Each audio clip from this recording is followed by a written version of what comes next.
Assalamualaikum warahmatullahi wabarakatuh. Perkenalkan, nama saya Arfan Dwi Putra dengan NIM 2892 150 210 dari Prodi Manajemen. Dengan terhormat dosen pengampu Ibu Cynthia Nisa Rahman Putri. Pada topik pembahasan saat ini ada 4 topik yang akan saya bahas. Yang pertama, perbedaan pasar oligopoli, monopoli, dan monopolistik. Yang kedua, ada perilaku konsumen dan perilaku produsen. Ketiga, ada pasar persaingan sempurna.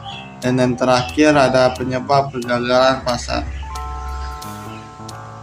Yang pertama, perbedaan pasar oligopoli, monopoli, dan monopolistik. Pembedanya dari jumlah produsen, pasar monopoli hanya memiliki satu produsen. Pasar monopolistik terdiri dari banyak produsen, dan oligopoli memiliki jumlah produsen 2 produsen atau lebih. Pembeda yang kedua dari segi produk yang dihasilkan. Dari pasar monopoli, produk yang dihasilkan sifatnya unik atau langka karena hanya ada satu produsen. Dari monopolistik, produk yang dihasilkan sifatnya sejenis, namun tiap produk punya karakteristik masing-masing. Dari pasar oligopoli, produk yang dihasilkan produk yang dijual secara homogen dan saling menggantikan. Pembeda yang ketiga dari kebebasan dalam penentuan harga. Dari segi pasar monopoli, produsen berkuasa mengubah harga. Dari segi pasar monopolistik, kebebasan dalam penentuan harga bisa mempengaruhi harga walau tidak sebesar pasar monopoli. Dari segi pasar oligopoli, kebebasan dalam penentuan harganya relatif sama. Yang keempat, pembedanya kebebasan produsen untuk keluar dan masuk pasar. Dari segi pasar monopoli, produsen baru sangat susah atau hampir tidak mungkin masuk. Dari pasar monopolistik, produsen cukup mudah keluar dan masuk tanpa hambatan. Dari segi pasar oligopoli, produsen baru kesulitan masuk pasar. Itu pembedanya dari pasar oligopoli, monopoli, dan monopolistik. Yang kedua, perbedaan perilaku produsen dan konsumen. Perilaku produsen adalah kegiatan pengaturan produksi sehingga produk yang dihasilkan bermutu tinggi sehingga bisa diterima di masyarakat dan menghasilkan laba.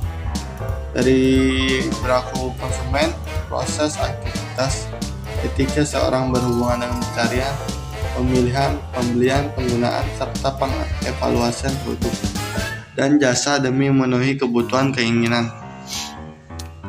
Yang ketiga, pasar persaingan sempurna. Apa itu pasar persaingan sempurna? Ada situasi pasar jika jumlah perusahaan dalam suatu industri banyak dan berskala kecil, sehingga tidak ada perusahaan yang dapat mempengaruhi harga pasar. Dengan begitu, harga produk di pasar terbentuk karena kesepakatan antara pembeli dan penjual. Yang perlu digarisbawahi adalah karena harga didasarkan pada kesepakatan pembeli dan penjual. Kategori ini dianggap lebih ideal daripada kategori pasar lainnya. Dan yang terakhir, yang keempat,